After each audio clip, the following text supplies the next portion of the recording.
ko. Okay? Eto guys.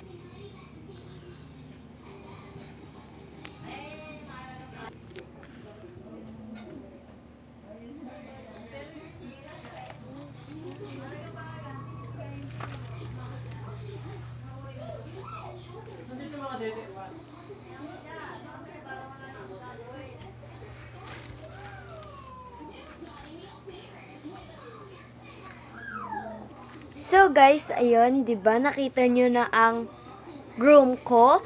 Kay sobrang ganda pa. Ang dami pang teddy bear, no? So ayun guys, ipapakita ko ngayon ang kapatid ko.